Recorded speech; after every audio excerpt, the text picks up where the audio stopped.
malam Bapak Ibu, selamat datang di Entrepreneurs Academy persembahan Ciputra Entrepreneurs Club dan salam entrepreneur. Kenalkan, saya Andrian dari tim Akademi yang akan membantu jalannya acara pada malam hari ini. Dan malam ini kita akan membahas sebuah tema yang sangat menarik untuk mendukung perkembangan bisnis kita, yaitu The Power of Effective Communication untuk Entrepreneur. Bersama narasumber inspiratif kita, Bapak Daud Endro, CPHRM, di mana beliau saat ini sebagai corporate trainer and consultant. Dan selamat malam Pak Daud, sebuah kehormatan bagi kami belajar langsung dari pengalaman dan keahlian Bapak pada kesempatan kali ini. Dan terima kasih kepada Pak Daud atas kesediaannya berbagi ilmu dan pengalaman malam ini. Halo Pak Daud, apa kabar Pak? Halo, selamat malam Pak Andrian. Selamat malam, luar biasa sekali. Terima kasih ya Pak atas kesediaan waktunya. Sibuk banget loh Pak Daud ini. Iya, Ini kesempatan kita bisa bertemu ya untuk bisa membahas tentang tema yang sangat menarik ini ya Pak Indro. baik. Ini saya sebutnya Pak Daud atau Bapak Indro aja. Pak Endro saja. Pak Indro saja ya, baiklah. Sebelum kita mulai, kami persilahkan Bapak Ibu untuk menuliskan kota domisilinya di kolom chat yang tersedia agar nantinya kita bisa sapa ya, dan juga nanti kita bisa lebih interaktif, hangat dan personal. Dan dapat kami sampaikan e-sertifikat nanti akan dikirimkan ke alamat email peserta yang hadir.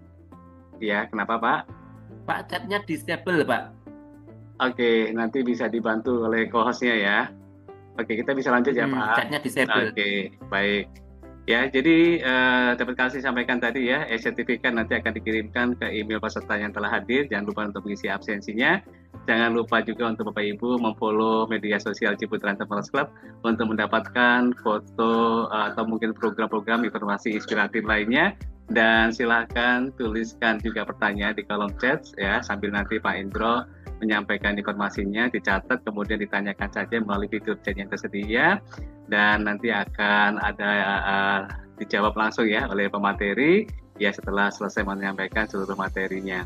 Dan nantinya ya Bapak dan Ibu ya silakan nanti bisa berinteraksi jika ada sesuatu hal yang bisa ditanyakan, langsung menggunakan mikrofon juga nggak apa-apa, nanti bisa raise hand lebih dahulu. Oke, baiklah. Jadi silakan Pak Daud ya pada kesempatan ini bisa menyampaikan materi yang luar biasa, The Power of Effective Communication untuk Entrepreneurs, di mana layar Zoom kami persilakan Pak Daud. Iya. Apakah dengerin suara saya? Sudah terdengar dengan jelas Pak Indro. Baik. Salam kenal semuanya Bapak Ibu, rekan-rekan sekalian ini yang sudah hadir di Zoom ya. Terima kasih banyak sudah mau sama-sama belajar ini ya. Tadi saya ini Betul sekali ya. Jadi nggak menggurui, cuman sharing aja pengalaman Pak Ibu ya. Jadi apa pernah saya dapatkan ini di-sharingkan, semoga ini bisa bermanfaat gitu bagi kita semua begitu. Oke. Perkenalkan. Halo. Iya, lanjut Pak, suaranya bocor. Iya, perkenalkan saya Pak, saya Daud Endro, saya seorang trainer dan beberapa hal juga saya memiliki beberapa usaha juga, entrepreneur juga nih saya ceritanya ini. Ya, seperti Bapak Ibu yang tergabung dalam JEC, tentu saya juga member baru Bapak Ibu. Saya baru belajar juga ini, saya ceritanya begitu. Jadi saya asal dari Surabaya Pak Ibu.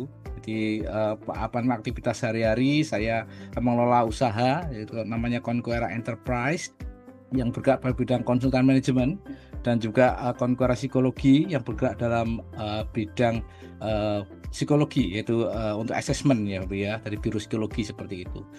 Oke Pak Ibu, saya mulai aja ya biar cepat selesai nih kayaknya. Iya, Pak Indro silakan untuk bisa mempersiapkan materinya. Kita sudah nggak sabar nih ya, ingin dengerinnya. Pak Edwin bisa dibantu Pak tes ya untuk chatnya apakah sudah bisa? Chatnya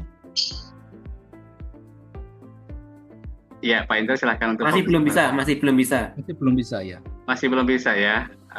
Oke, saya coba lagi ya.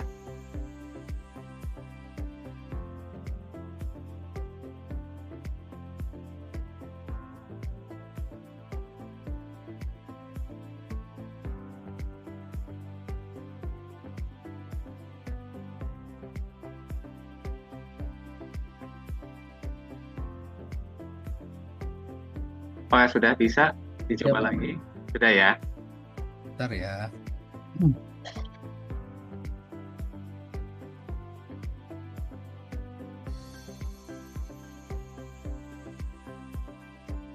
Aku kok belum bisa ya Pak Adrian? Belum, Mbak. Belum, masih bisa ya? Belum, masih Japri ya. aja, Japri ke co-host aja, enggak apa-apa. Kalau Japri co-host bisa. Oke, baiklah. Jadi nanti bisa disampaikan aja ke co-hostnya, nanti bisa di-share juga ya, untuk bisa dibacakan nanti jika ada pertanyaan yang masuk. Oke, Pak Daud, silakan untuk bisa fokus di materinya saja ya. Oke, baik. Selamat malam Bapak Ibu. Hari ini saya menyampaikan suatu materi yaitu tentang komunikasi yang efektif ya untuk entrepreneur ya. Seperti kita ini sebagai entrepreneur itu yang namanya komunikasi sangat penting Bapak Ibu ya. Kalau kita tidak memiliki komunikasi yang efektif, jadinya kita nggak pernah bisa mengetahui seberapa besar kita ini bisa mendapatkan keberhasilan di dalam aktivitas kita, terutama entrepreneurship ya. Kita masuk ke dunia bisnis ini ceritanya begitu. Untuk materi ini saya batasi beberapa hal supaya tidak menyimpang kemana-mana. Jadi hari ini untuk komunikasi efektif untuk entrepreneur, artinya bahwa untuk kita yang sebagai seorang entrepreneur ya. Entrepreneur tentu tidak bisa kita samakan dengan yang bukan entrepreneur. Artinya apa? Entrepreneur itu kan orang yang memang merintis sesuatu, orang yang memang membuat sesuatu yang baru, ide-ide baru dimunculkan hingga menjadi suatu bisnis, dieksekusi ya, jadi suatu bisnis gitu. Dan itu beda tentunya dengan pengusaha ya. Kalau entrepreneur pasti pengusaha belum tentu entrepreneur begitu ya kan. Pengusaha buat franchising dengan mungkin warisan dan sebagainya ya, bisnisnya begitu. Jadi memang kita akan batasi nanti untuk entrepreneur bagaimana kita ini mengembangkan usaha, mengembangkan bisnis seperti Pak Ciputra kan, mengembangkan dari nol tentunya seperti itu.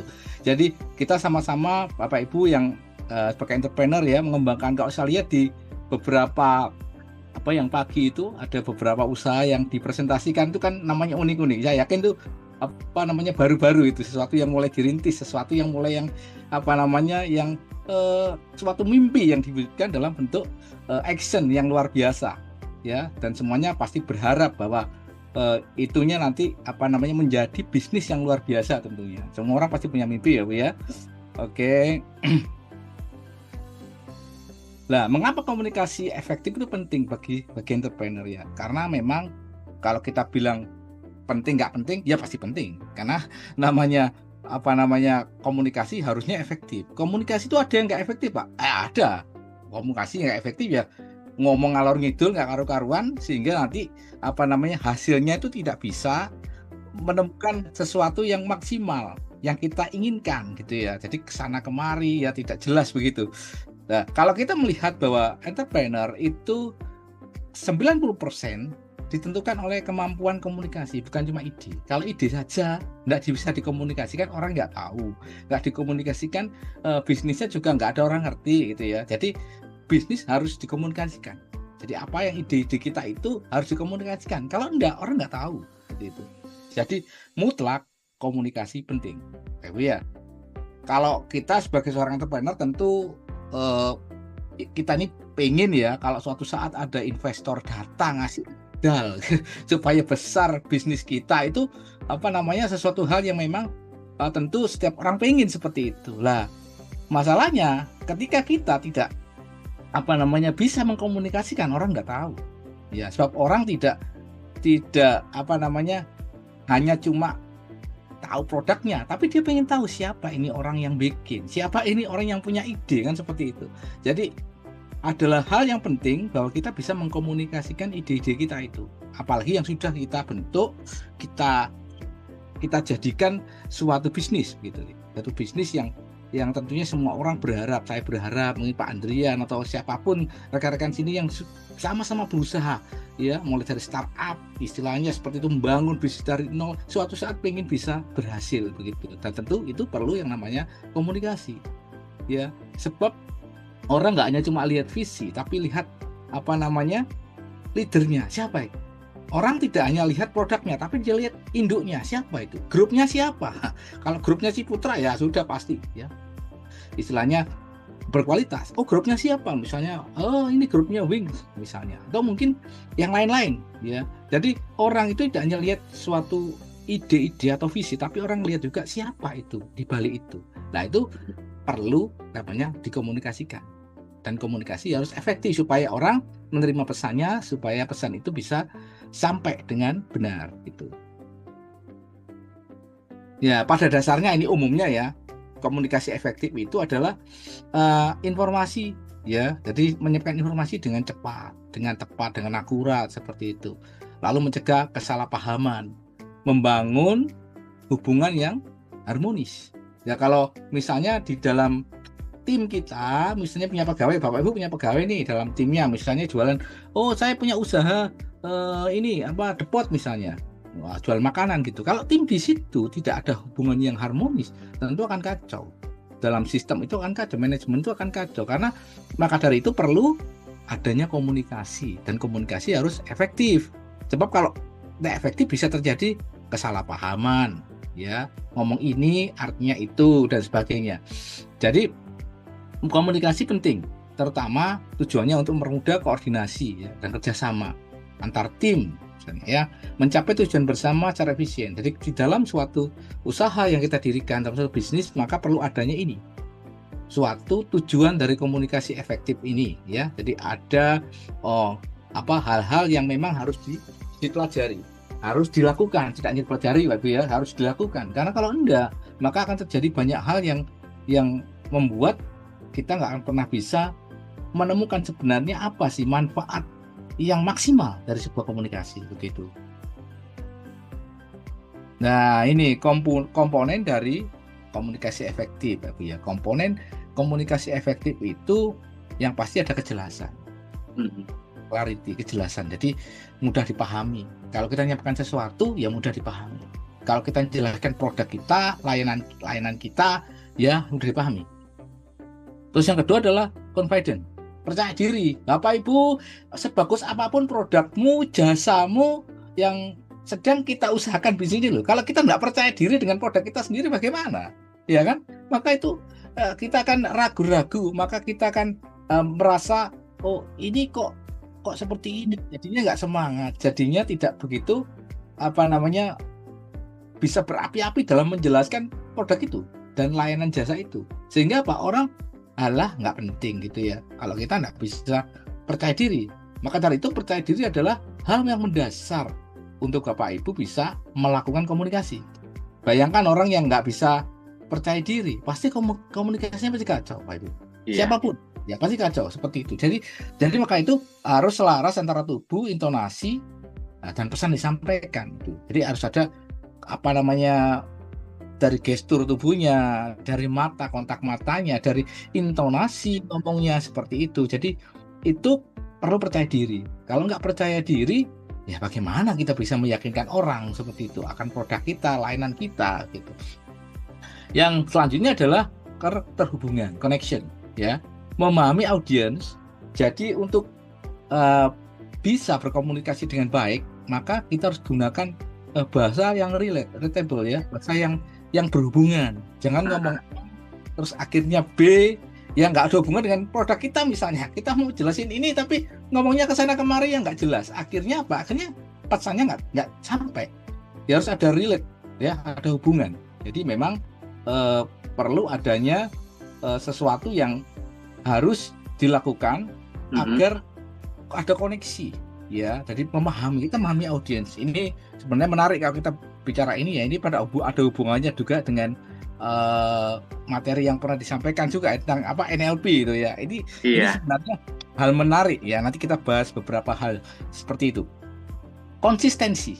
Jadi pesan itu harus sejalan dengan tindakan dan nilai bisnis. Jadi konsisten. Jadi ada kejelasan, ada kepercayaan diri, ada koneksi, keterhubungan, ada juga konsisten.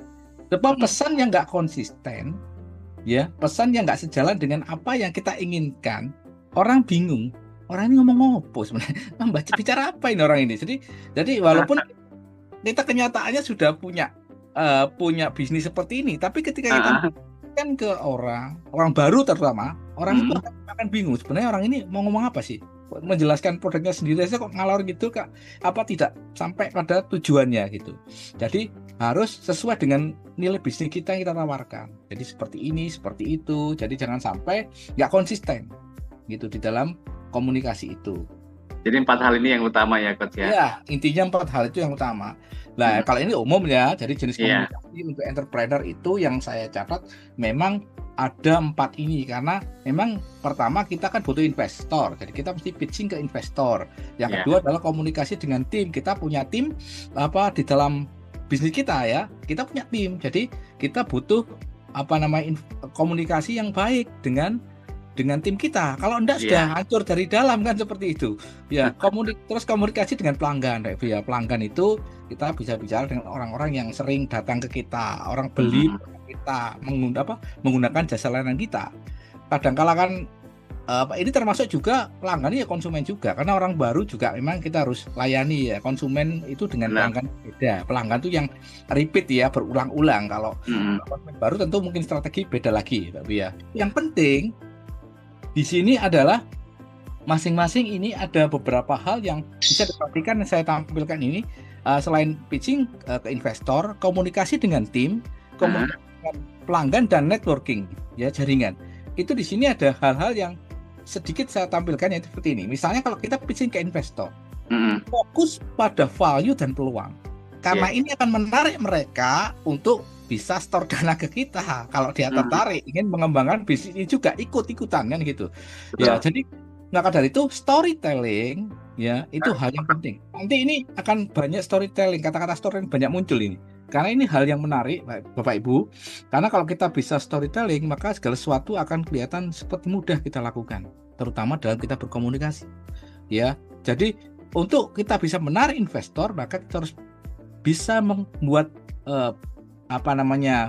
bisnis kita, apa yang kita lakukan itu, produk kita, jasa kita menjadi suatu storytelling di mana menawarkan suatu nilai dan peluang bagi mereka. Jadi sesuatu yang menarik itu ya. Lalu komunikasi dengan tim tadi sudah saya ceritakan bahwa kalau kacau di dalam ya pasti akan kacau. Maka dari itu memang tim itu harus di dalamnya harus ada pendelegasian, harus dimotivasi terus gitu ya. Dan itu ada butuh komunikasi. Pemimpin harus turun tangan. Bapak Ibu kan pemimpinnya ini. Ya, jadi turun tangan untuk membantu tim. Mungkin Pak, saya pegawai cuma baru 1, Pak, baru 2. Lah, itu kan juga tim Anda. Jadi Anda juga patut memotivasi mereka. Karena mereka membantu Anda membuat bisnis Anda ini bergerak ke depan. Seperti itu. Komunikasi dengan pelanggan. Jadi kalau membangun kepercayaan dengan mereka itu, tentu kita harus banyak mendengar keluhan mereka. Yang sering itu orang komplain itu di mana-mana ada, di bidang manapun ada orang komplain. Sebagus apapun layanan kita, komplain itu selalu ada. Iya. Apapun kita sudah berusaha, namanya komplain selalu ada. Makanya dari itu perlu kita banyak belajar bagaimana kita handling komplain ini, komplain handling ya istilahnya kita bisa memberikan dari komplain itu kita rubah menjadi sesuatu yang bermanfaat bagi mereka. Itu ada tekniknya yaitu dalam sesi yang lain gitu ya. Jadi ada lagi yaitu yang keempat adalah networking, jaringan. Jadi tujuan kita membangun networking ini adalah kolaborasi ya. Kolaborasi itu adalah kerjasama dengan orang lain mungkin beda bidang.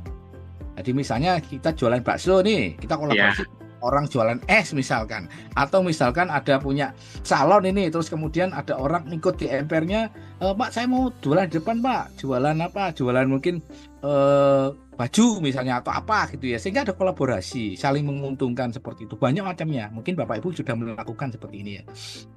Lanjut ya Bapak Ibu biar cepat ya. Ini ada tool-tool praktis yang mungkin agak istilahnya agak baru ya, tapi menurut saya tidak baru juga. Kalau Bapak Ibu sudah tahu maksudnya apa itu. Elevator pitch yaitu presentasi singkat 30-60 detik. Jadi kita ngomong menjelaskan ide kita yaitu berupa produk ataupun layanan yang kita punya. Misalnya kita punya barbershop, misalnya kita punya tambal ban, misalnya usaha apalagi misalnya jualan soto ayam misalnya atau apapun. Lah itu kita ringkas menjadi bahasa pendek sekitar setengah menit. Ya sampai 1 menit. Ini yang sering dilakukan kalau di promosi-promosi online itu ya. Yeah. Tapi kalau yang saya bicarakan ini yang kuno Bapak Ibu belum sampai ke sana itu Tradisional ya.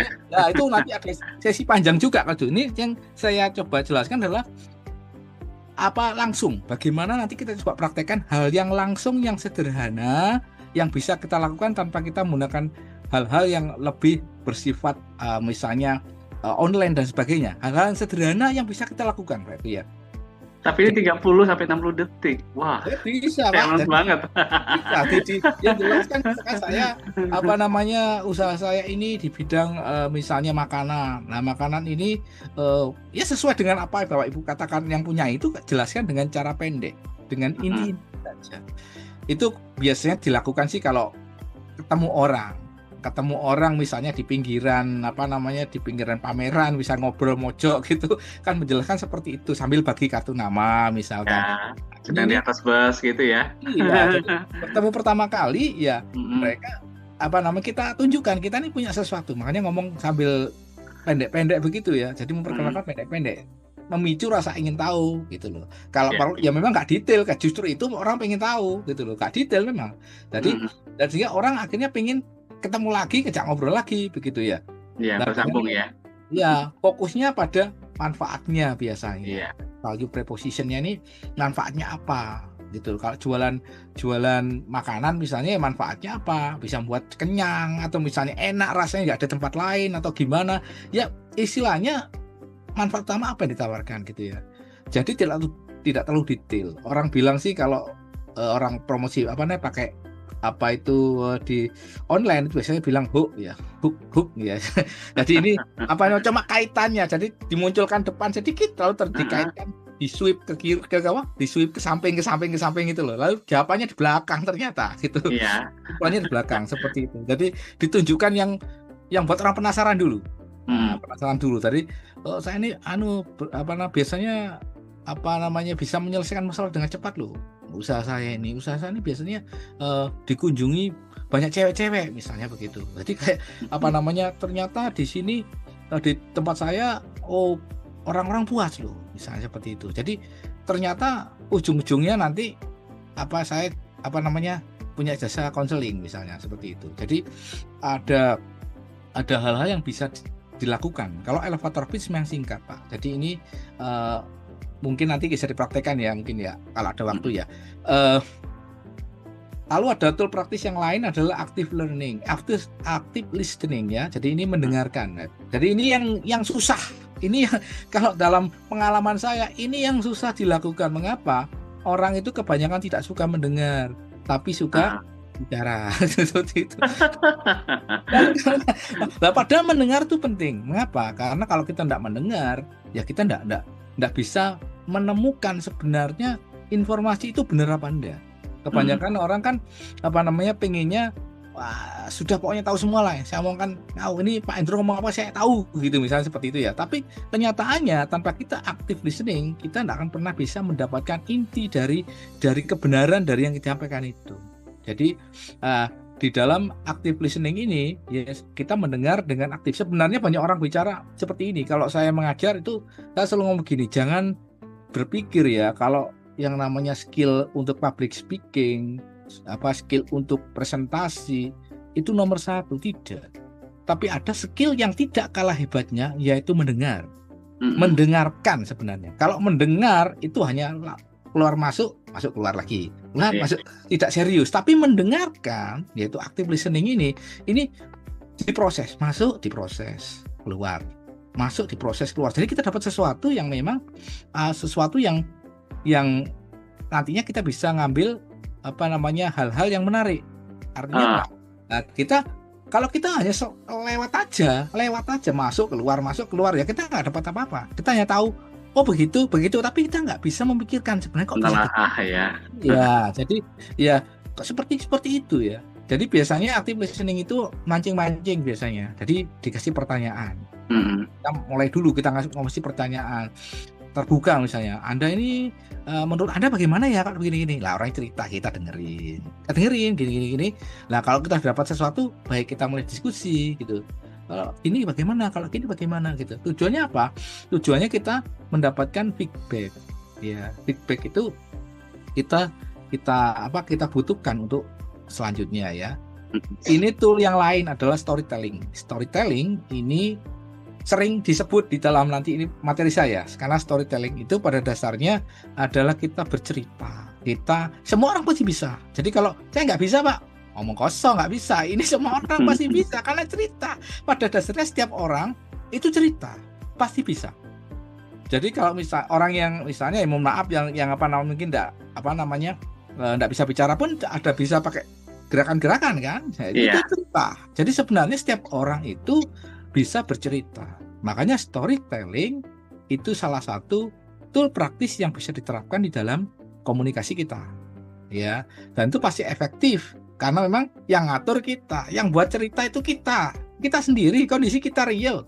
Misalnya saya cerita kemarin saya ke arah lewati jalan besar itu, di situ banyak orang jual makanan misalnya. Tiba-tiba ada seekor kucing itu mengejar saya lari, saya dicakar misalnya, seperti kan itu suatu cerita yang gampang sebenarnya. Setiap orang pasti bisa karena itu pengalaman.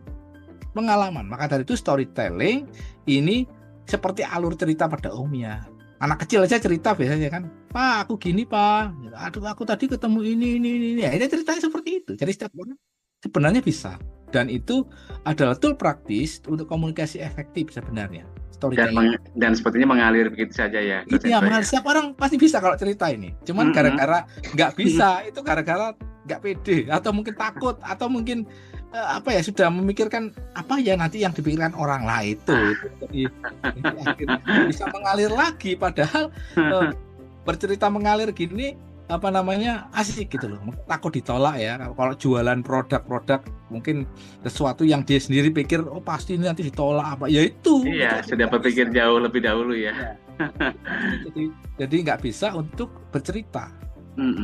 Ya, jadi sebenarnya storytelling ini tujuannya adalah untuk membuat audiens ingat pesan kita sebenarnya, hal yang sederhana. Makanya kalau kita sharing ya, di tempat diskusi kita sharing, silakan sharing. Itu sebenarnya orang pasti ingat. Oh ini ceritanya Pak itu, Pak itu pernah ngalami ini, karena itu kebanyakan. Nah, itu dia. Kenyataan. Orang nggak sadar dia cerita kenyataannya seperti itu. Jadi sebenarnya storytelling itu mudah diingat pesannya sebenarnya. Kalau orang mungkin Pak Andrian yang ngomong ini kemarin Pak Andrian ngomong dikejar anjing ini misalnya gitu. Jadi itu kebanyakan memang hal-hal yang nggak dikarang-karang secara dibuat-buat, memang itu kan ngalir begitu saja gitu loh. Storytelling itu ngalir begitu saja, tapi untuk dikondisikan juga bisa dibuat kondisikan seperti ini dan itu tentunya ada waktu untuk belajar supaya kelihatan natural juga perlu waktu. Kalau memang ingin dibuat storytellingnya itu tertata bisa saja, tapi nanti kalau di lapangan ya pasti ngalir dengan sendirinya, bisa ketahuan juga ini ternyata kok aneh gitu ya, dari kesini melompat ke sini gitu. Tapi bisa dikondisikan untuk buat storytelling yang memang itu bisa membuat orang tertarik ya. Biasanya kan kalau storytelling yang lewat tulisan itu biasanya bisa dikondisikan kan menjadi kayak artikel kayak seperti itu ya. Tetapi bagaimanapun tetap storytelling yang berasal dari alur cerita yang kita alami itu lebih mantap ya, hari yang mantap lebih mantap ya. Jadi koneksi emosional itu akan dibangun, kita dan pendengar yang dengerin kita itu akan merasa iya ya, saya jadi ingat ya kok begini ya. Saya ingat ada orang kapan hari sharing itu gara-gara orang makan ikan asin tulangnya kena sini. Sampai saya ingat, cuma walaupun ada cerita itu. Menarik ya Pak itu Pak ya. Ujungnya kan kesimpulannya dia mengambil kesimpulan bahwa hati-hati loh makan ikan, sesuatu yang kelihatannya kecil tapi bisa menyengsarakan, hampir operasi. Itu pesannya. Padahal ceritanya soal seperti itu. Jadi itu hal-hal yang memang kita mesti harus bisa untuk bercerita. Makanya itu ini tool praktis sederhana sebenarnya. Jadi kalau ciri khasnya storytelling itu biasanya alurnya cerita, ada masalahnya, ada situasinya, ada kronologinya, perjalanannya, dan ada hasilnya, kesimpulannya. Baik, Coach Endro, cara praktisnya gimana Coach? Kalau seandainya kita mau latihan tentang storytelling ini? Storytelling? Apakah kita harus ketemu banyak orang, ngobrol gitu ya? Tidak harus, kita kan bisa di depan cermin, Pak. Oh, Nggak ngomong ada. sendiri. Mungkin mau di toilet bisa, di toilet ya. Oke. Kan kita kan intinya mau menyampaikan apa sih yang mau kita sampaikan. Apa sih yang Oke. kita sampaikan. Jadi oleh karena itu maka kita harus belajar. Bagi mereka-mereka yang belum terbiasa kan masih harus belajar dulu. Belajar. Jadi misalnya Pak, saya ini kemarin melihat orang tukang bangunan itu kasihan loh Pak. Tadi misalnya tukang bangunan itu berjalan sendirian, bajunya kotor gini. Walaupun nanti di tengah-tengah dikasih klimak. Dikasih klimak itu membuat orang teringat. Ya misalnya, oh tiba-tiba orang itu ditabrak mobil dan sebagainya. Itu suatu cerita Pak. Tapi tetap bahwa itu bisa dikondisikan. Tapi kalau menurut saya cerita yang real, cerita nyata yang kita alami itu justru akan membuat kita lebih enak menceritakan dan bisa nyambung dengan kesimpulannya di belakang. Benar.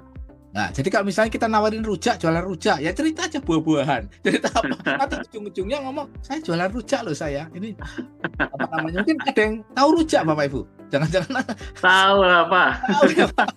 Surabaya Namanya banyak lain di rujak. daerah tertentu mungkin lain namanya ya. Ya, rujak serut, rujak buah, rujak cingur. Nah, semuanya kan Berarti rujak gitu ya. disambungkan dengan belakangnya. Lah ini storytelling ini sebenarnya adalah bagian panjangnya dari elevator pitch tadi. Kalau dia teasernya apa yang munculnya di depan membuat orang penasaran. Lah kalau ini full movie-nya Pak, full movie. Jadi ceritanya agak panjang begitu. Dan memang tujuannya kita berstorytelling ya punya tujuan. Tujuan kita di akhir adalah kita memperkenalkan usaha kita. Kita memperkenalkan jasa kita. Itu memang dimulai storytelling itu sesuatu yang mudah. Karena istilahnya kan kita ini membangun suatu kepercayaan orang, tentu dibuat hal yang menarik dulu ya, istilahnya kayak brand story kan istilahnya, dari cerita-cerita yang tentang brand kita ke orang lain walaupun dalam bentuk sederhana, cerita sederhana nanti ujung-ujungnya nyambung di di usaha kita gitu.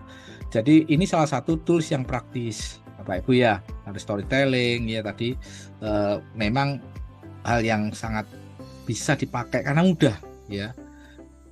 Seperti ya ini kalau elevator pitch ya, tapi mudah lagi karena pendek sekali. Biasanya kalau dia ketemu mendadak orang di lift misalnya, kenalan gitu, bagi kartu nama sambil cerita, saya ini begini Pak, begini.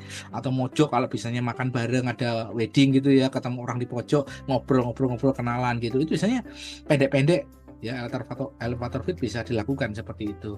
Kalau ini agak panjang, mungkin presentasi, mungkin sharing ya, macam-macam ya. Jadi macam-macam bisa dipakai pada waktu-waktu tertentu gitu. Hal yang mudah lagi adalah NLP sebenarnya. Banyak orang tapi orang nggak tahu karena memang ini kan ilmu mahal. biasanya kalau saya mengadakan certified itu ya harganya kan cukup mahal, bagi beberapa orang cukup mahal. Jadi mereka belajar sendiri aja, cari di Google, cari apa gitu. Tapi sebenarnya NLP itu dalam sehari-hari bisa digunakan kok. Hanya kita nggak tahu namanya. Tapi sebenarnya digunakan dalam keseharian. Misalnya ada orang ngomong mirroring ya, misalnya holding rapport misalnya. Itu sebenarnya hal-hal yang setiap hari bisa kita lakukan dan kita tidak sadar kita ngelakukan gitu loh. Dari apa yang saya pelajari, misalnya kan mirroring itu kan untuk orang supaya nyaman. Kita ngobrol ya, kita kayaknya begini, kita ikut begini. Dia megang minuman, kita ikut-ikutan bak minuman. Pokoknya senyaman mungkin orang itu akhirnya bisa nyambung ngomong dengan kita. Itu mirroring ya. Nah, tujuannya untuk building rapport, membangun kedekatan, keintiman. Jadi hubungan kita jadi nyaman karena kita melakukan gerak-gerak tadi seperti itu. Jadi percakapan itu bisa membuat orang itu terbuka dengan kita. Kalau orang terbuka ya, alam bahasa dan terbuka, imajinasinya muncul ya, apa yang kita sampaikan masuk. Kita ngomong cerita ini kita masuk, ngomong ini dia nyerap karena sudah nyaman. Nah itu loh, masalah nyaman tidak nyaman itu ya dimulai dari hal-hal yang sederhana sebenarnya. Sama kalau kita misalnya mau mendekati orang yang ingin kita prospek misalnya, itu kan kita harus tahu orang ini sukanya apa dan sebagainya gitu ya. Kalau kita jualan jadi sales gitu kan, merospek orang, dulu saya ya mesti harus didekati orangnya tahu siapa. Saya harus cari data sebanyak mungkin orang ini supaya saya bisa ngomongnya pas sehingga dia bisa akhirnya setuju atau menerima terbuka dengan apa yang kita sampaikan gitu. Biasanya kalau teknik yang ini dipakai oleh penjual ya, salesman ya, sales dan untuk negosiasi harga dan sebagainya gitu. Itu dipakai hal-hal seperti ini. Kalau dekat kan wis gampang aja Pak. Kalau sudah dekat kan tinggal nego, itu kan mudah sekali sebenarnya. Sudah dekat, halo kurang sedikit aja lo Ci, kurang segini Ci, nah gitu misalnya seperti itu. Itu bisa apa namanya, bisa mudah kalau memang orang itu terbuka dengan kita. Ya istilahnya kita apa namanya sudah bestie lah ya, kalau seperti itu sudah dekat banget, karena memang kita harus mendekati. Kalau kita tidak mendekati ya apa tujuan kita untuk bisa menjual itu juga mungkin akan terganjal, karena bahkan menjual kalau dengan kita gunakan dengan teknik yang smooth ini, yang sederhana seperti ini, nggak kelihatan menjual. Kelihatannya kita hanya ngobrol-ngobrol biasa, gitu. Ada sesuatu yang dijual kayak seperti itu. Makanya itu banyak orang pengen belajar NLP itu apa dan sebagainya gitu. Tapi ini sebenarnya sederhana karena di sehari-hari kita sudah melakukan, hanya kita nggak tahu namanya begitu loh. Dari apa yang saya pelajari begitu. Jadi kalau storytelling ya dalam presentasi bisnis itu memang harus. Karena apa? Kalau kita presentasi barang kita, usaha kita, terutama investor ya, kita mau mencari dana untuk tambahan usaha, ya kita harus jelas hitung-hitungannya, ceritanya bagaimana supaya mereka bisa membaca peluang dari apa yang kita sampaikan. Tapi kalau kita nggak gunakan storytelling, langsung angka, orang ya apa namanya mikir-mikir ini tiba-tiba kok angka, tiba-tiba kok minta invest dana segini gitu kan, ya nggak kurang bagus lah. Jadi istilahnya orang percaya dengan cerita kita mulai dari awal begini gitu ya. Lalu untuk memotivasi tim ya, NLP bisa digunakan untuk motivasi tim dan memimpin ya. Kita sebagai leader punya pegawai berapapun ya, dengan memotivasi mereka menggunakan persuasif seperti ini. Jadi ya kita memotivasi mereka. Motivasi itu banyak caranya Bapak Ibu. Salah satunya adalah memberi mereka pujian ya, memberi mereka semangat, apa namanya. Kadang ancaman juga bisa jadi ancaman, jadi kadang bisa membuat apa namanya memotivasi tim juga, target seperti itu ya. Tapi pada dasarnya komunikasi yang baik adalah dilakukan kita betul-betul memberikan mereka kesempatan untuk berpikir sebenarnya. Jadi bukan apa namanya seperti orang jualan. Ibu kalau NLP ini pernah dengar ya, mungkin YZ itu ya, metode YZ itu mungkin diajarkan juga ya waktu lalu oleh yang menyampaikan materi NLP ya. YZ itu kayak telemarketing itu loh Pak Ibu. Misalnya ya atau tidak kita menjawab. Ya bisa kayak kena kendam itu Pak. Kayak kena kendam. Kalau telepon di sana telemarketing kartu kredit, seperti asuransi atau telemarketing apa itu kadang kan nelpon kita cuma dikasih jawaban ya dan tidak. Ya lama-lama direkam sama dia ya-nya itu akhirnya kita mendaftar tanpa kita sadari. Iya. Seperti sudah ada legalnya ya, iya-nya itu. Seringkali kalau buat penjualan memang NLP ini cukup bagus. Memang sudah terbukti banyak sekali sih tool-toolnya, istilahnya apa, tekniknya banyak sekali untuk NLP. Makanya kan kalau belajar sehari 2 hari nggak nyampe, ya itu harus menurut saya sih harus belajar harus lama, mungkin setahun dipraktekkan itu supaya bisa tahu manfaatnya apa dan apa gitu ya. Tapi ini salah satu hal yang bisa digunakan Pak Ibu untuk kita berkomunikasi efektif ya, yaitu NLP ini gitu. Kalau penasaran ya bisa belajar dengan saya loh. Itu atau mungkin lain waktu ya. Nah ini hal-hal sederhana ya, membangun relasi. Tadi Pak Jarod, sebelum kita masuk ke materi berikutnya, kita pengen lihat interaksi dari para peserta. Jangan cuma kita berdua yang cerita-cerita ini ya. Kita pengen dengar suaranya ini. Apakah bisa dimengerti? Tes. Adrian, aman. Jangan-jangan kecepatan ini saya ngomongnya ini. Kecepatan sih enggak kok, cuman masalahnya ini bisa dimengerti atau tidak. Karena dari tadi nggak ada pertanyaan lewat chat yang masuk, kemudian interaksi lewat mikrofon. Serius deh Pak. Oke, amin ya. Serius ya. Oke, siap ya. Jadi silakan Bapak dan Ibu yang ingin bertanya nanti ya. Jadi materinya setengah jalan ini langsung saja, daripada nanti disimpan-simpan lupa lagi, apalagi kalau nanti sudah waktunya sudah mendekati closing, wah ketinggalan deh ya. Jadi mumpung masih setengah jalan, kita ingatkan kembali untuk yang bertanya langsung menggunakan fitur chat yang tersedia yang nantinya bisa dijawab langsung dengan Mas Hendro setelah nanti menyelesaikan materinya. Mas Hendro, jalan masih panjang. Chatnya kan nggak bisa Pak Andrian. Nah, chatnya Chatnya masih kan nggak bisa. sepertinya sudah bisa deh Bu. Ini saya coba Nggak tahu, tes punya lagi saya nggak ya. bisa coba. Belum bisa. Belum bisa. Belum Belum, Mbak. Chatnya belum bisa. Yang Oke. bisa ngechat co-hostnya sama Ya udah, hostnya doang. jadi gini aja. Kalau seandainya chatnya nih masih belum bisa digunakan, nanti bisa langsung open mikrofon aja. Tapi nanti ya setelah pemateri menyelesaikan, dicatat-catat aja di kertas-kertas gitu ya, di buku-bukunya supaya nanti bisa ada pertanyaan yang langsung disampaikan. Gitu ya. Oke, Baiklah. masih banyak jalan ke Roma. Oke, terima kasih. Lanjut ya ke Sendro.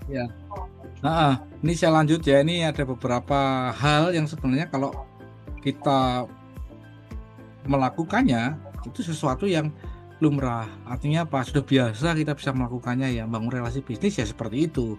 Tetapi kalau kita coba masukkan yang apa kita masukkan tool-tool praktis tadi, misalnya elevator pitching atau mungkin NLP dan sebagainya, jadinya bisa ada tambahan-tambahan. Jadi tidak sekedar misalnya membangun kepercayaan sejak awal. Jadi kita ketika membangun relasi itu pada dasarnya ini kalau kita bahas sangat dalam, sangat panjang sekali sebenarnya. Ini hanya poin-poin penting yang mungkin Bapak bisa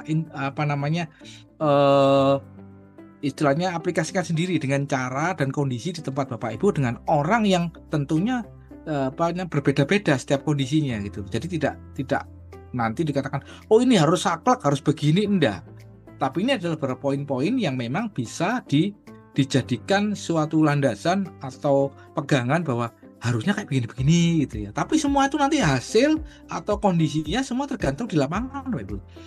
Di lapangan dengan banyak hal yang memang semuanya itu nantinya tergantung dari Bapak sendiri gitu loh. Jadi membangun kepercayaan sejak awal ya. Jadi kita harus tulus dalam interaksi itu.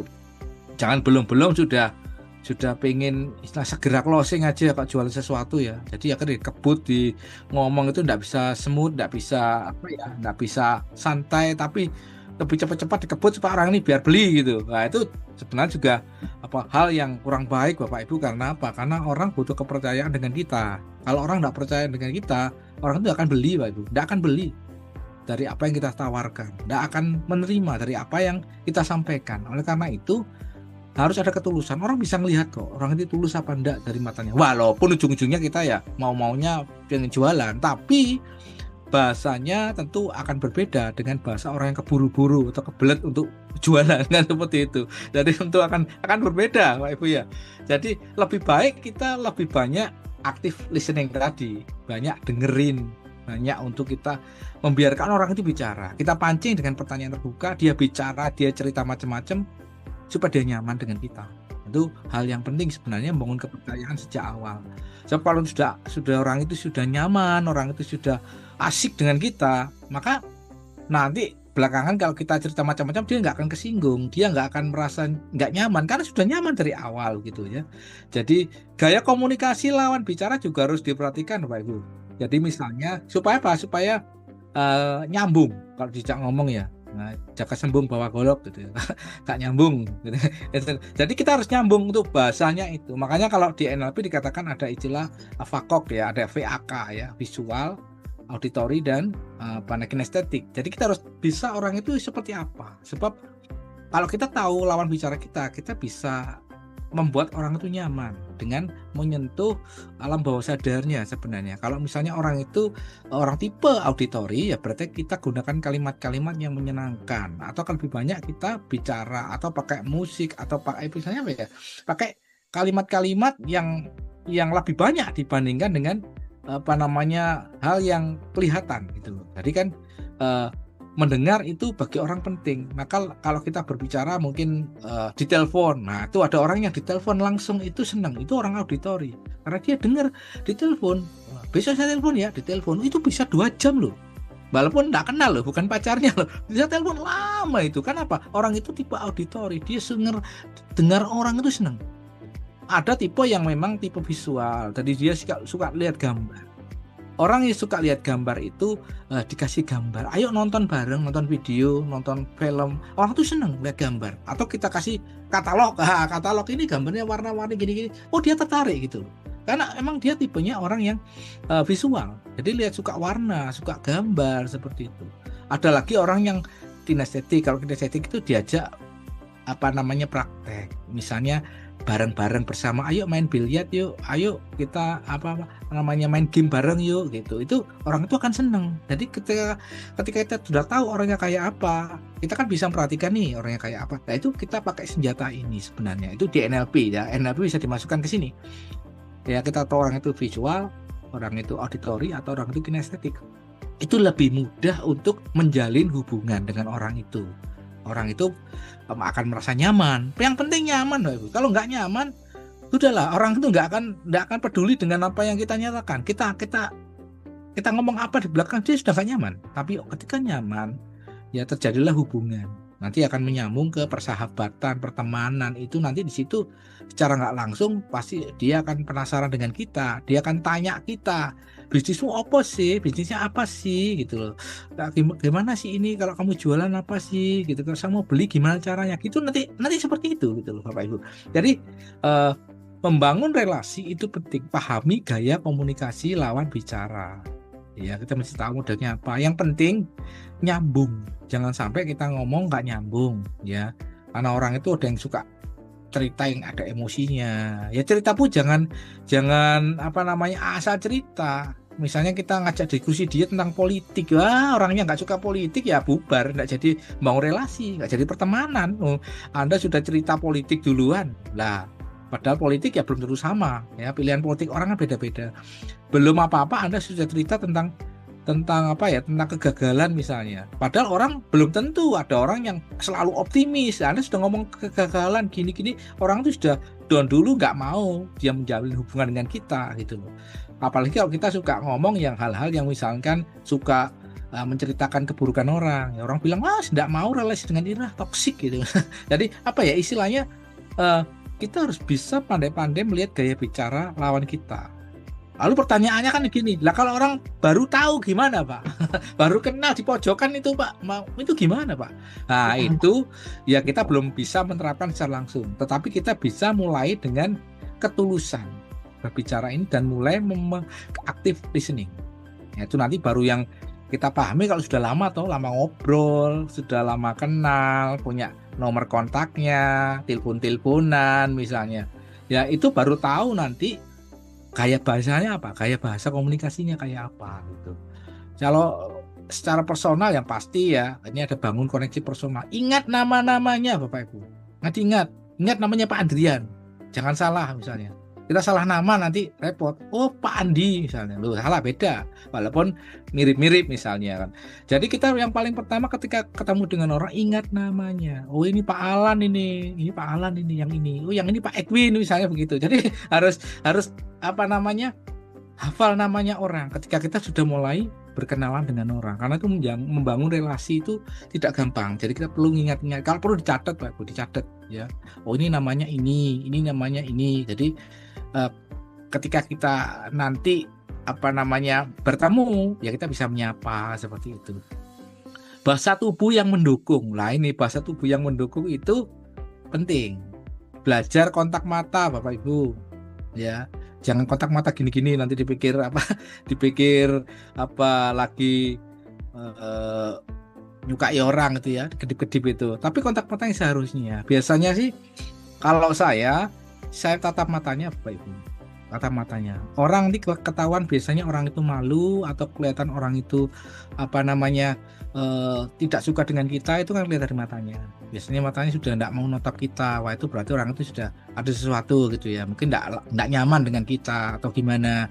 Senyuman itu penting Bapak Ibu, senyum. Sebab kalau kita tidak pernah senyum, orang jadinya gimana ya? Kok begitu ya? Jadi kaku gitu ya. Senyum itu penting ya. Karena orang marah pun kalau kita senyum ya kadang bisa meleleh Pak Ibu. Kadang ya, tapi ada yang malah marah, malah dipukul juga ada karena tidak tepat waktunya juga kita pas ya. Tapi intinya kalau kita ketemu orang baru kita senyum Bapak Ibu ya. Senyum itu jangan takut, walaupun mungkin giginya bisa kelihatan, enggak takut, tidak usah takut. Kayak saya gigi saya jelek ya, saya tersenyum aja. Kan itu menunjukkan ketulusan Bapak Ibu ya. Lalu postur tubuh, misalnya kalau gestur itu seperti apa, kalau orang sudah gestur tubuhnya itu tegang, misalnya kaku, berarti orang ini sudah kayaknya ini ada sesuatu gitu loh. Ketika kita bicara dengan orang ini kayaknya susah untuk kita ajak terbuka. Karena apa? Karena dia kaku gitu loh. Karena orang ini sudah sudah menutup diri, membentengi diri. Biasanya kelihatan dari tangan begini, itu sudah kelihatan orang ini sudah pengen nutup, ngeblok kita. Dari kita dia blok, dari kita masuknya harus kerja keras begitu. Jadi memang kita harus juga memancing mereka. Kita misalnya dengan sikap ramah, dengan gerakan-gerakan mata yang menatap mereka, lalu dengan senyum, dengan intonasi yang halus misalnya, itu mungkin bisa sedikit banyak membuat mereka mulai terbuka. Jadi postur tubuh kita jangan sudah gini ya, jangan. Tapi kita terbuka, welcome dengan dia untuk mau bicara bareng gitu, seperti itu ya. Jadi mengorelasi itu pada dasarnya tidak susah, karena selama kita bisa berlatih untuk berkomunikasi, diterapkan dengan beberapa tools tadi masuk ke dalamnya, saya rasa itu sesuatu yang bisa dilakukan Pak Ibu untuk menjalin komunikasi yang efektif begitu. Nah, ini menyampaikan pesan yang jelas dan meyakinkan. Ya, ada prinsip sederhana, KISS. Ya, ini saya dapatkan kemarin, saya baca tidak tahu dari mana itu KISS. Nah, itu keep it short and simple. Jadi gunakan bahasa yang sederhana. Bahasa sederhana itu membuat pesan tersampaikan. Makanya kadang kalau saya mengajar itu Bapak Ibu, seringkali saya tidak berani menggunakan istilah-istilah rumit. Walaupun terkadang itu kalau orang ngomong yang rumit-rumit kan kelihatan pinter. Wah, ini pinter, omongannya bisa kayak orang kayak orang akademiknya tinggi. Tapi menurut saya dengan kalimat yang semakin membingungkan bagi orang yang tidak sama tingkat pendidikannya, tidak sama tingkat pemahamannya, wawasannya, itu bisa bermasalah gitu loh. Jadi kita menghindari istilah yang rumit, istilah yang sulit. Makanya seperti saya saat menjadi guru, saya pernah jadi guru Pak Andrian. Jadi guru belasan tahun ini. Jadi saya ngomong dengan siswa itu pasti bahasanya simpel, sederhana, supaya mereka paham. Sebab kalau dengan bahasa rumit-rumit ya nggak paham. Lah seperti itu loh komunikasi sebenarnya. Jadi kalau efektif itu ya ngomong yang sederhana, jangan sampai orang nggak ngerti maksud kita gitu.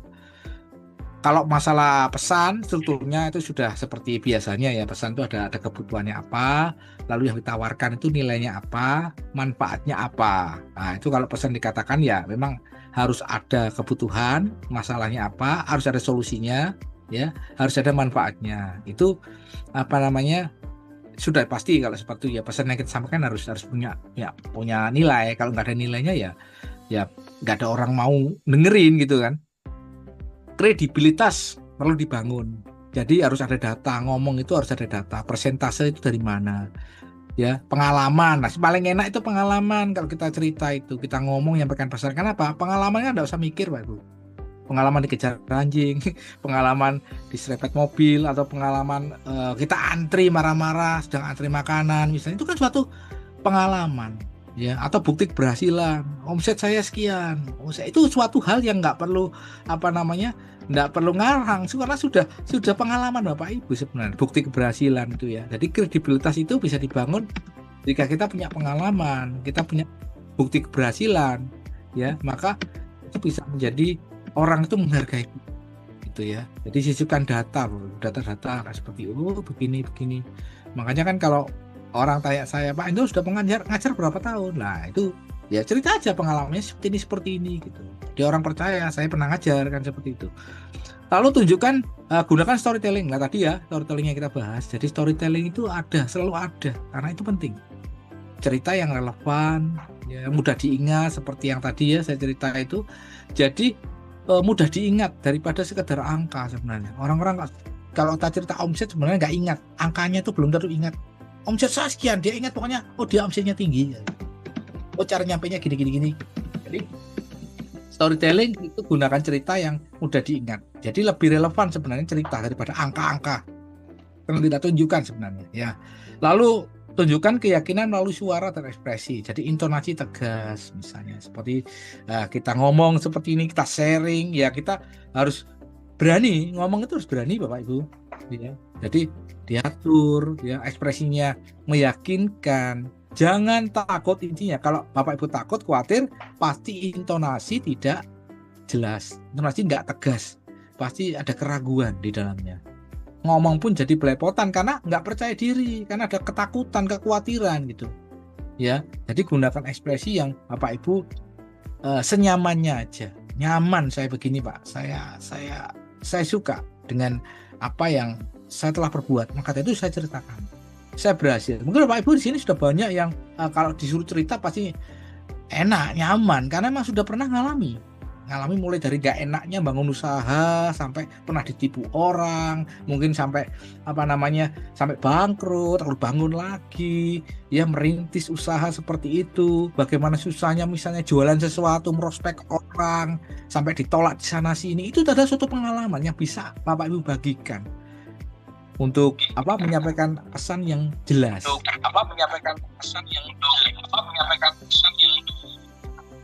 Apa itu? Iya, ini ada suara feedback. Mohon di-mute lebih dahulu untuk suaranya bisa jelas dari pemateri ya. Mohon dibantu.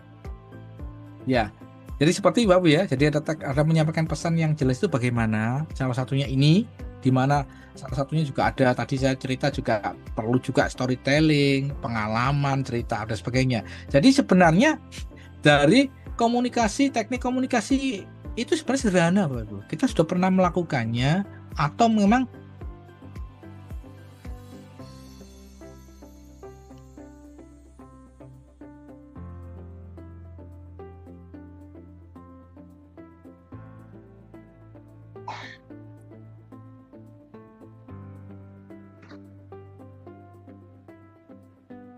Suaranya hilang, Pak. Oh, Daud suaranya sepertinya menghilang.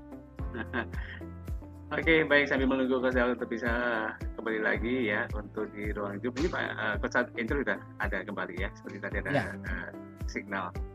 Oke, sambil menunggu Coach Daud untuk bisa masuk ke presentasi kembali, ini mohon dibantu. Ini saya sudah coba untuk buka ya chatnya, apakah sudah bisa dicoba kembali? Belum bisa, Pak. Belum, Mbak. Belum bisa ya. Ini ada sedikit kendala ya, berarti oke lah tanpa ada kendala harusnya. Jadi ini silakan menggunakan mikrofon saja. Disable group chats. Ini masih ada kendala ya. Oke. Coach Daud sudah aman? aman ya, kelihatan Sudah ya. Ini kurang 2 slide lagi Pak habis. Siap ya. Jadi ini masih 2 slide kembali, Bapak Ibu segera aja mempersiapkan pertanyaannya. Nanti kita ambil 3 pertanyaan saja ya, yang tercepat saja nanti diberikan kesempatan untuk bertanya. Oke, Coach Indro. Lanjut ya. Silakan. Terakhir ini ternyata Pak. Ini terakhir ya. Terakhir atau kurang 2 ya, saya lupa ini. Jadi praktisnya Bapak Ibu ya, agar komunikasi itu menghasilkan aksi nyata. Artinya apa? Artinya komunikasi kita itu bermanfaat, ada sesuatu feedback. Artinya apa? Kita dapat sesuatu yang kita inginkan, gitu ya. Ada aksi nyatanya. Yang pertama ya kita harus call to action ya. Jadi kita tutup percakapan itu ya kita jadwalkan misalnya meeting ketemu lagi kapan. Ya, jadi kita ngobrol-ngobrol misalnya ketemu di pojokan wedding gitu sambil makan sambil ngobrol. Nah, nanti ujung-ujungnya kita minta nomor, kan seperti itu. Minta nomor untuk kita ketemunya kapan lagi gitu misalnya ya. Terus agar komunikasi bisa menghasilkan sesuatu untuk kita manfaatnya misalnya. Ya tadi berarti ada pertanyaan terbuka, active learning tadi. Active learning, active listening ya. Jadi ngajak lawan bicara mikir. Ya kalau orang diajak mikir kita akan dapat sesuatu nanti karena dari hasil pikiran dia kita bisa memberikan pertanyaan-pertanyaan yang lain. Tapi kalau nggak ada pertanyaan terbuka, maka kita nggak bisa menggali. Sebenarnya orang ini punya banyak hal yang bisa kita ketahui nggak, gitu loh. Tapi kalau kita bisa membuat orang itu berpikir, ya apa namanya macam-macam, dia kan keluar macam-macam nanti omongannya. Kita bisa tahu orang ini begini ternyata. Informasi yang kita nggak tahu sebelumnya dia cerita sendiri seperti itu. Dari pertanyaan terbuka. Contoh pertanyaan terbuka kalau sampai sekarang masih bingung kok Ibu, pertanyaan terbuka itu begini. Apa namanya? Bagaimana pendapatmu tentang ini? Bagaimana pendapatmu tentang makan di rumah makan ini misalnya? Loh, jawabannya kan bukan ya tadi tidak, tapi dia akan cerita. Kalau menurut pendapat Anda gimana? Naik naik bis yang ini tuh rasanya gimana misalnya gitu. Atau kalau menurut kamu makan ini enak enggak?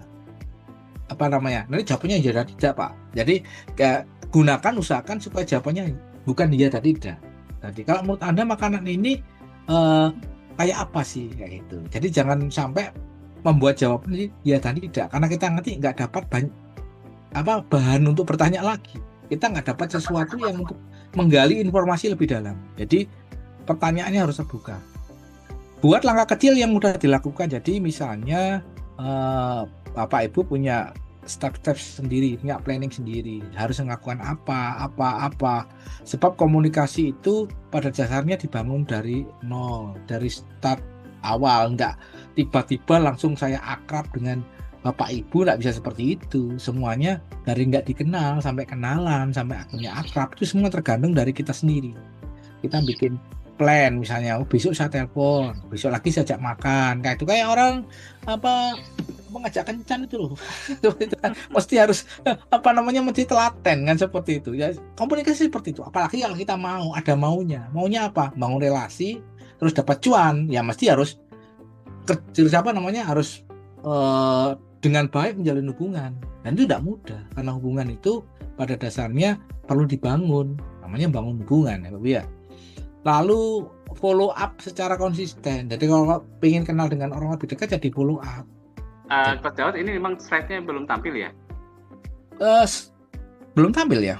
Belum kelihatan Coach. Bentar ya. Oh, saya sudah masuk Zoom ya ini Pak? Nggak masuk ya? Benar. Sudah masuk, cuman masalahnya ini share lagi berarti ya? Iya. Karena tadi ada kendala keluar, ya jadi mungkin. Gitu ya.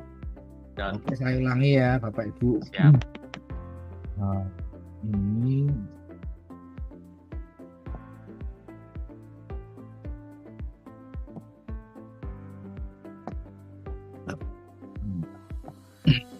jadi sudah sampai ini sebenarnya kok. Ya ini kan yang tadi ya. Jadi ada hal-hal yang perlu dilakukan. Jadi di follow up. Ibaratnya ketika kita menjalin hubungan dengan orang, maka harus ada follow up-nya. Jadi ketemu lagi kapan, ngobrol santai, ya. Terus gunakan alat-alat komunikasi kita. Kalau tadi kan ini kita batasi kan hanya untuk yang secara langsung ya. Mungkin untuk membantu kita bisa gunakan alat yang lain, misalnya di WA dengan medsos gitu ya, di email itu bisa digunakan untuk follow up sebenarnya. Ya, setelah itu bangun hubungan jangka panjang. Jadi kita nggak mungkin mencari hubungan itu cuma jangka pendek. Kan kita nggak tahu rezeki itu kapan saja bisa hadir di kita ya. Kalau hubungan jangka pendek saja ya cuma kita dapat itu ya itu. Tapi hubungan jangka panjang itu penting. Karena apa? Karena kita tidak tahu kapan kita akan dapat rezeki melalui orang itu. Itu komunikasi harus rutin. Nggak naik butuh itu dulu kalau saya sering itu murid-murid saya menjadi agent, Pak, saya dikejar Pak, nggak muncul 10 tahun nggak ketemu, tiba-tiba ketemu dikejar saya ke kantor, mau ngobrol Pak gini-gini, ujung-ujungnya mau jualan entah MLM, entah trading falas, entah insurance. Itu menurut saya nggak bener anak-anak ini. Harusnya kan ya pelan-pelan, nggak langsung disikat aja seperti itu. Ya nggak nyaman saya kan seperti itu. Jadi ibaratnya seperti itu Pak Ibu. Jadi hubungan itu jangka panjang, jangan tiba-tiba kalau butuh itu ada butuhnya aja tiba-tiba muncul nongol. Diteleponi teman-teman, ya pelan-pelan dulu, mungkin ketemu di mana, pelan-pelan dulu, jangan terburu-buru langsung dikasih materi jualannya seperti itu. Akhirnya lari orangnya gitu, akhirnya jadi hubungan tidak baik. Hubungan sudah kenal lama nggak ketemu, kita pengen silaturahmi, ternyata belum apa-apa kita sudah sodorkan itu jualan kita, itu bisa jadi masalah, hubungannya jadi bisa malah nggak berhubungan. Itu sering sekali saya ngalami seperti itu. Jadi makanya itu bangun hubungan jangka panjang supaya kita bisa mendapatkan hasil dari hubungan itu kan seperti itu. Ya. Terus komunikasi bukan hanya skill tapi power tool untuk membangun bisnis. Jadi komunikasi itu sebenarnya alat yang punya power luar biasa untuk membangun bisnis kalau kita tahu caranya seperti itu. Nah, pertanyaannya sih Bapak Ibu, apakah sudah pernah mencoba seperti apa yang saya lakukan seperti ini? Terus apa kesulitannya? Misalnya belum menghasilkan sesuatu yang maksimal dari apa yang kita inginkan dari berkomunikasi. Mungkin saja ada sesuatu yang kurang tepat. Mungkin saja latihannya mungkin kurang maksimal, atau mungkin saja ada hal-hal yang tadi perlu ditambahkan ke dalam komunikasi Bapak Ibu supaya lebih efektif gitu ya, efektif. Karena pada dasarnya tanpa komunikasi efektif ya tidak maksimal hasil komunikasi kita seperti itu. Jadi ada alat-alat sederhana yang setiap hari ya kita pasti ketemu ya, atau kita tidak tahu melakukan tapi nggak tahu namanya, misalnya kalau diistilahkan kan jadi aneh-aneh itu kalau NLP itu, padahal sebenarnya kita bisa melakukan dan pernah melakukan gitu.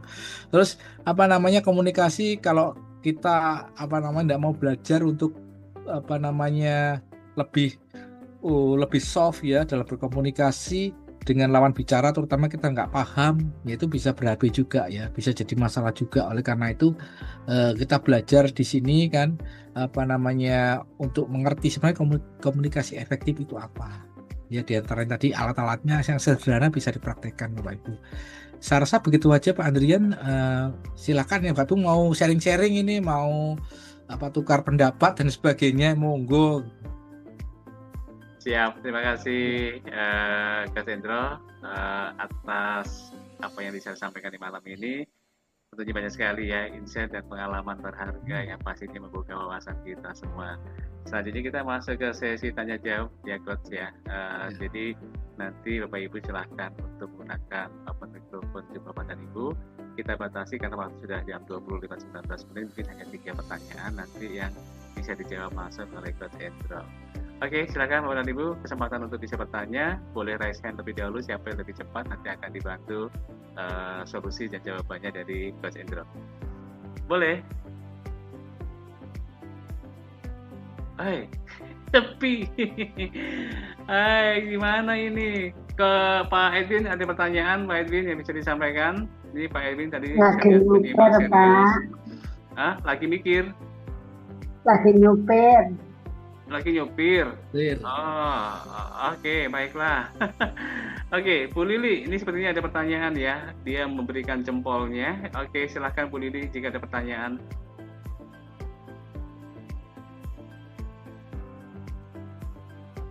Belum ada pertanyaan yang masuk? Oh ya, dari saya udah cukup jelas sih Pak Adrian. Cukup jelas, tapi ada yang diperdalam lagi nggak? Jelas.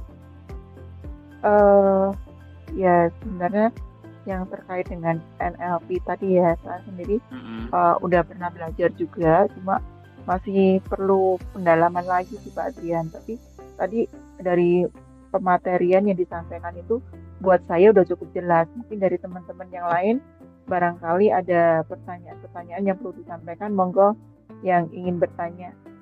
Mumpung ada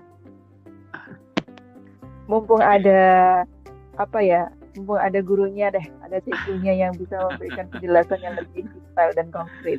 Baik, Bu Lili, terima kasih banyak ya. Tadi sudah ada kejelasan yang disampaikan, seluruh materi disampaikan. Jadi mungkin Bu Lili ada pertanyaan yang detail, ya mungkin bisa yang lain, ya mungkin waktunya ini terbatas, silakan dimanfaatkan sebaik mungkin. Mumpung ini dengan Coach Hendro. Ya, ini Pak Tri Haryanto dari Jakarta, Coach Hendro kami perkenalkan. Silakan Pak Tri Haryanto juga menyampaikan pendapat. Selamat malam Pak Daud.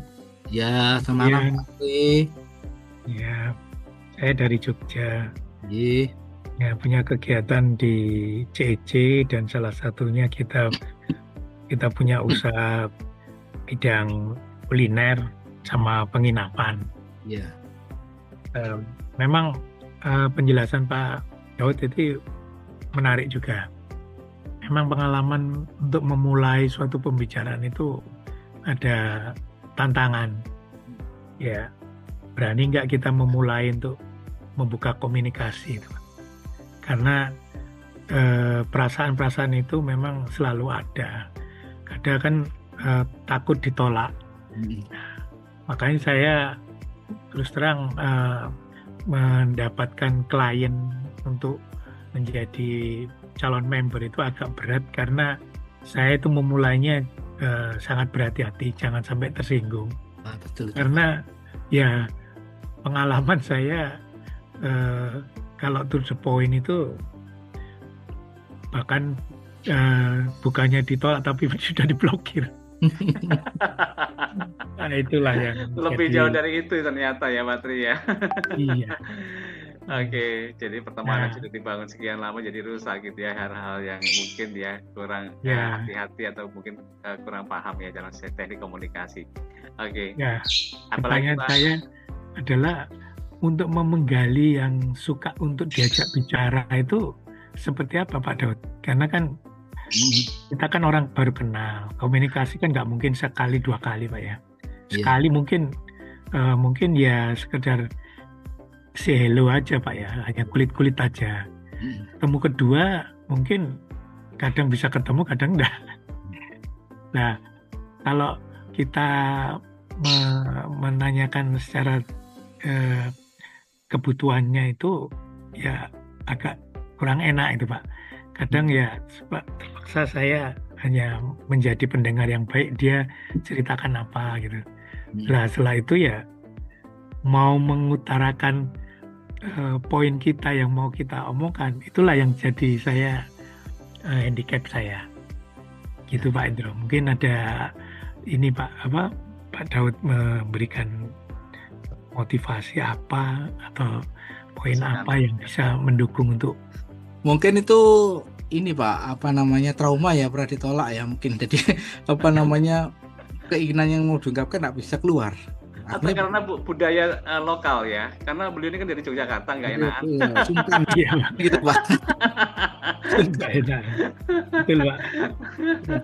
Tapi pada dasarnya ada poin penting sebenarnya. Kalau saya dengar tadi Bapak bicara masalah jadi pendengar yang baik, ya itu sebenarnya sudah poin penting Pak. Karena jadi pendengar yang baik itu aktif listening tadi. Jadi sebagai pendengar yang baik itu Bapak sudah punya kredit poin penting. Artinya apa? Orang akan merasa dihargai, orang akan merasa, lawan bicara Bapak ini ya, akan merasa dihargai, istilahnya diberikan suatu kesempatan dia ngomong. Bapak menjadi pendengar yang baik, itu suatu hal yang bagi dia pasti interest Pak, dia pasti tertarik. Wah, ini Bapak ini enak, ini Pak Tri kalau jangan ngomong ini suka dengerin. Nah, hanya tinggal dipoles pelan-pelan Pak. Artinya apa? Artinya mungkin di depan Bapak di samping mendengarkan, Bapak juga bertanya Pak. Jadi nggak cuma hanya sambil menggali juga di mana titik kelemahan. Wah, kalau orang sepak bola kelemahannya di kiri atau di kanan, nggak seperti itu. Tapi dengan melihat Bapak bertanya, kita kan lebih tahu banyak sebenarnya orang ini enaknya mau diajak apa gitu loh kan nggak bisa instan Pak, ketemu sekali, 2 kali, 3 kali selalu tawari produk kita, misalnya makanan apa kan nggak bisa seperti itu. Jadi ada proses Pak. Kadang-kadang itu ada orang itu ditawarin. Kalau saya dulu sempat juga jualan trading falas juga sempat saya Pak dulu waktu muda misalnya gitu. Itu orang kita ketemu sekali, 2 kali, 4 kali, 5 kali belum tentu mau Pak. Tapi tiba-tiba setahun kemudian dia cari saya karena dia punya kartu nama saya begitu. Saya sudah kerja di situ, dia pengen invest ya, akhirnya dilemparkan ke teman saya, kan seperti itu contohnya Pak. Jadi kadang-kadang memang tidak hari itu kita bisa menerima jawaban yang kita inginkan. Kadang-kadang mungkin masih lama, tapi harus diutarakan Pak. Keinginan itu harus diutarakan. Tapi entah pertemuan keempat, kelima, keenam, itu ada waktunya Bapak juga harus mesti ngomong, nggak dipendem terus Pak. Ya akhirnya kalau kebatinan nanti. Jadi mesti ada pertemuan keberapa Bapak mesti ngomong. Resikonya diterima dan ditolak kan seperti itu. Tetapi paling tidak Bapak bisa mengukur kira-kira sudah nyaman apa belum ini percakapan ini, nyaman apa belum. Kalau belum perlu ditambah lagi, misalnya makan bareng misalnya mancing bareng atau apa, kan saya nggak tahu. Bapak kalau sudah bisa menggali, tanya-tanya kan tahu hobinya Pak. Apa anaknya kan ditanya macam-macam tahu lah, itu Bapak bisa menggiringnya nanti dalam beberapa pertemuan selanjutnya. Yang Bapak rasa itu sudah nyaman. Kalau belum nyaman kedua-duanya, kita langsung wah dipikir kita punya motif-motif tertentu Pak. Akhirnya hubungannya sudah baik jadi berantakan. Itu sering kali seperti itu. Sering kali karena awal-awalnya jadi baik, hubungan mulai baik, tiba-tiba apa yang kita katakan ternyata dia belum nyaman. Akhirnya kita ungkapkan itu, terus dianya salah paham gitu misalnya, atau tidak beliaunya merasa bahwa kamu ada maunya ternyata gitu. Jadi tapi padahal memang pertemanan harus ada maunya Pak Adrian ya. Kalau nggak ada maunya Iya, Pak. iya, tapi memang nggak apa-apa Pak. Tapi memang harus Bapak yakin dulu nyaman apa tidak yang bersangkutan. Kalau nggak nyaman, ya nanti kemungkinan malah putus hubungan. Itu sering sekali. MLM apa itu kan ya sering kali saya pernah coba, dan orang lain memprospek saya, murid-murid saya gak kenal, sudah lama gak ketemu, tiba-tiba datang terus dia jualan MLM. Jadinya Mas nggak mau ketemu saya gitu. Jadi apa ya, itu jadinya nggak nyaman. Makanya yang penting adalah kenyamanan, building rapport itu kalau NLP ngomong itu supaya nyaman dulu. Kalau nggak nyaman, kita ngomong apapun orang itu nggak akan tertarik Pak.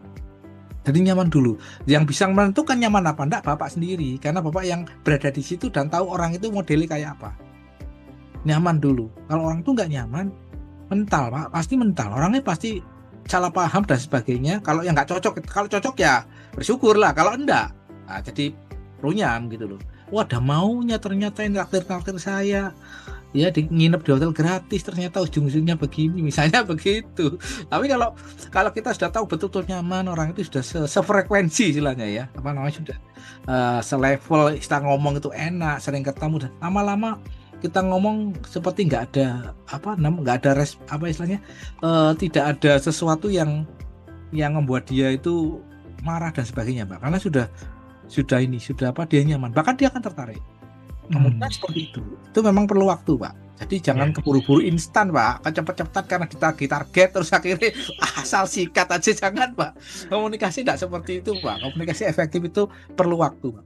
Karena memang Sendro, ini kebetulan Pak Tri Haryanto ini kan jadi di Jakarta dan beliau memiliki backshop and pastry. Iya. Ya, beliau ini memiliki fasiliti sebenarnya. Apakah ini bisa mendukung ya dalam proses komunikasi ataupun tempat yang nyaman, sehingga yang diharapkan Pak Tri Haryanto tadi ya, secara komunikasi bisa dibantu dalam situasi keadaan yang nyaman. Bisa Pak, kalau punya dia, tempat usaha ya enak Pak, bikin kumpul-kumpul acara di situ, kasih makan gratis, terus kemudian sering diajak diskusi di situ, bahkan bisa lebih dari satu orang Pak, kalau ada tempatnya sih ya. Diskusi apa itu saya rasa fasilitas yang bagus kalau ada seperti itu. Ya dimulai dari orang-orang dekat dulu misalnya, itu saya rasa lebih enak karena fasilitas ada. Sebab biasanya kalau orang sudah diajak makan itu ya orangnya masih nurut makan itu. Makan itu ya biasanya sungkan gitu orangnya. Betul ya. Jadi banyak hal yang bisa diupayakan oleh Pak Tri Haryanto ini ya. Semoga Pak. Cuman sabar Pak, jangan keburu-buru ya Pak. Nanti orangnya lari. Karena memang komunikasi itu kita perlu waktu. Seperti kita menyelami pasangan kita itu kan perlu waktu. Nggak bisa satu langsung tahu kayak dukun gitu kan, nggak bisa seperti itu Pak. Jadi perlu waktu untuk kita memahami. Ya. Baik. Tapi kadang kan kalau kita jualan itu ya bos kita kan mintanya target cepet, dan kita kan juga pelan-pelan deketi, misalnya pelan-pelan untuk bisa menjelaskan begitu. Jadi itu sesuatu yang wajar lah kalau menurut saya seperti itu. Sepertinya sudah terjawab ya Pak Tri Haryanto tadi ya. Ada beberapa alternatif solusi dan juga tadi ada beberapa hal yang mungkin poinnya Pak Tri Haryanto ini harusnya bisa ya lebih mengoptimalkan dari kemampuan dirinya ya, apalagi dengan fasilitas pendukung yang sudah ada. Ini kita buka satu pertanyaan lagi karena waktu sudah jam 20.31 siang Barat. Ini ada Bu Inka ya. Bu Inka, silakan Bu, karena sudah raise hand. Selamat malam, terima kasih Pak Andrian. Selamat malam Pak Daud. Selamat malam semuanya. Ya, saya tertarik untuk mengetahui Pak, karena kan tadi kan elevator pitch ya.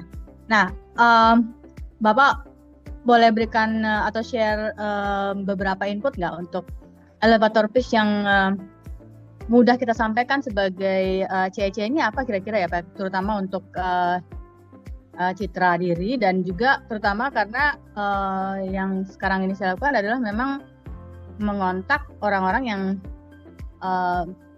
outsiders ya, bukan dari internal relasi gitu. Karena saya masih mencoba untuk melawan rasa takut untuk mengontak relasi-relasi. Jadi saya mencoba dulu untuk mengontak outsiders gitu ya. Ini lebih ke hati-hati sepertinya ya, bukan takut tapi lebih ke hati-hati. Gitu. Betul, ditolak oleh orang yang saya nggak kenal tuh lebih nggak sakit hati gitu ya. Udah amat gitu ya kalau nggak kenal ya. Kita bukan persiapan. Karena saya juga ada yang kayak ketika saya udah ngomongin mengenai peluang bisnis atau kayak member get member atau segala macam, itu tuh kayaknya mereka udah langsung udah nggak usah gitu kayak ini aja deh kamu WA aja deh kata-katanya ke saya deh gitu kan. Jadi ya nggak apa-apa juga sih, maksudnya kan tadi kan Bapak juga ngomongin bahwa semuanya butuh waktu gitu loh ya, tapi kan kita juga kejar targetnya. Nah, kira-kira ada saran nggak untuk one elevator pitch ini Pak? Gimana Pak? Ya justru elevator pitch kan memang untuk orangnya nggak dikenal sebenarnya. Justru untuk mereka yang... Nah, gimana tuh Pak? Ya kita cerita saja gitu loh, dengan storytelling yang pendek. Tadi bukan storytelling ya, karena elevator pitch kan pendek, setengah menit kan misalnya. Ya kalau kita ketemu langsung ya kita ceritakan. Jadi kita katakan, Pak saya ini punya usaha Pak begini. Tapi kan itu kan tidak mungkin Ibu jelaskan banyak kan, kalau sampai detail kan tidak mungkin. Iya. Ya, kasih aja poin-poinnya aja. Iya. Di tempat saya itu biasanya pengunjungnya banyak loh. Kalau malam hari itu sampai ramai, sampai antri misalnya kalau punya rumah makan ini.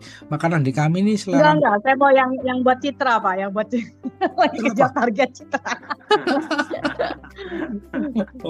Nah sendiri untuk ini masih mempelajari sistemnya Pak Bu, untuk untuk ini Pak Edwin ini mentor saya ini.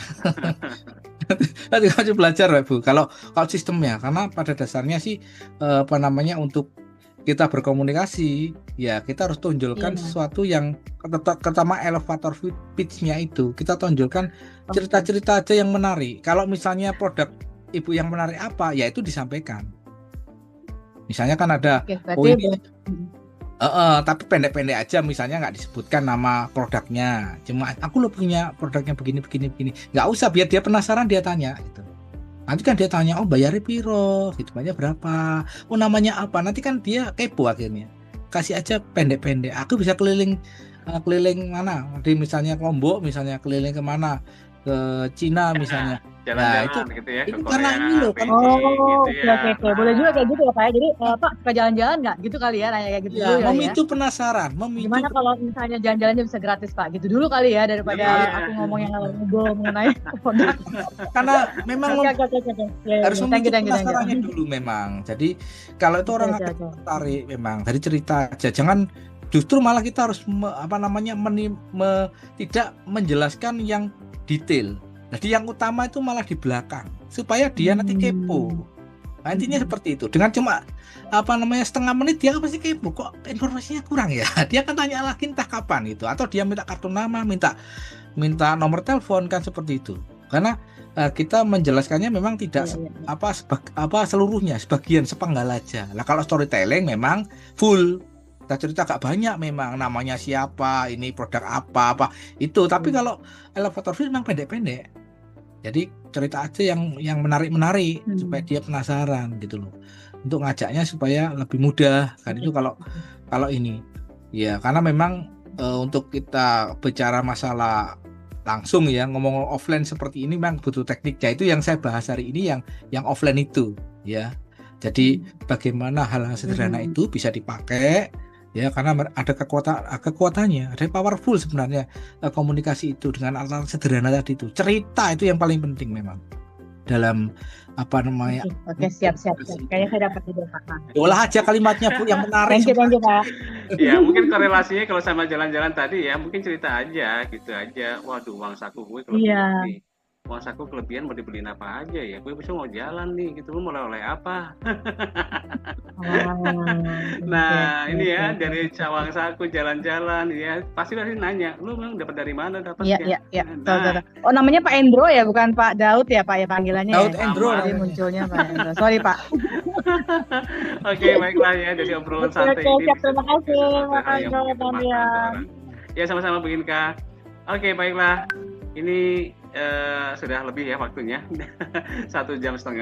Jadi ini tiba saatnya kita akan menyelesaikan materi ini.